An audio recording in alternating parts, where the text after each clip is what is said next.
एक बुजुर्ग हज के सफर पर गए थे। जब वो एक जगह से गुजर रहे थे, उनके हाथ में एक थैला था। उसमें कुछ पैसे थे। अचानक एक चोर उनके हाथ से थैला छीनकर भाग गया।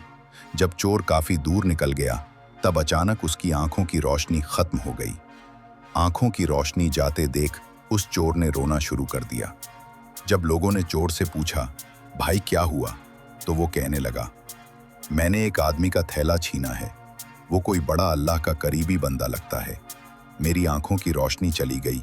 खुदा के लिए मुझे उसके पास पहुंचा दो ताकि मैं उससे माफ़ी मांग सकूं। जब लोगों ने पूछा कि ये किस्सा कहाँ पेश आया, तो कहने लगा, फला नाई की दुकान के करीब पेश आया।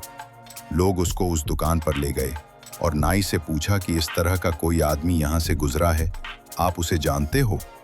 उसने कहा, मुझे उसका घर तो पता नहीं, हाँ, मगर नमाज के लिए वो आते जाते रहते हैं। अगली नमाज के लिए फिर आएंगे। ये लोग इंतजार में बैठ गए। वो बुजुर्ग अपने वक्त पर तशरीफ लाए। लोग उस चोर को उनके पास ले गए तो उस चोर ने जाकर उनके हाथ पांव पकड़ लिए कि मुझसे गलती हो गई, गुनाह हो गया, नादीम हूँ, शर्मिंदा हूँ, मेरी आंखों की रोशनी छिन गई। आप अपने पैसे वापस ले लीजिए और मुझे माफ़ कर दीजिए ताकि अल्लाह ताला मेरी आंखें ठीक कर दे।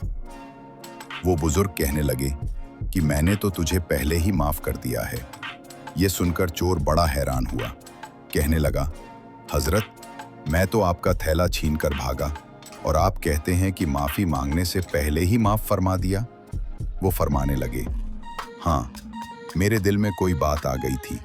फरमाने लगे, मैंने एक हदीस पढ़ी जिसमें नबी अकरम सल्लल्लाहु अलैहि वसल्लम ने फरमाया कि क़यामत के दिन जब मेरी उम्मत का हिसाब पेश किया जाएगा तो मैं उस वक्त तक मीज़ान के करीब रहूँगा जब तक मेरे आखिरी उम्मती का फैसला नहीं हो जाता। मेरे दिल में ये बात आई कि अगर मैंने इस चोर को माफ़ नहीं किया तो क़यामत के दिन ये मुकदमा पेश होगा और जितनी देर मेरे मुकदमे का फैसला होने में लगेगी, अल्लाह के नबी अलैहिस्सलाम को उतनी देर जन्नत से बाहर रहना पड़ेगा। इसलिए मैंने माफ़ कर दिया कि न तो मुकदमा पेश होगा, न ही मेरे महबूब को जन्नत में जाने में देर लगेगी। वो जल्द जन्नत में तशरीफ़ ले जाएंगे।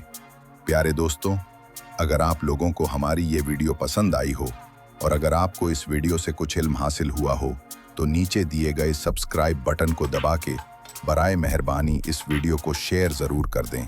शुक्रिया।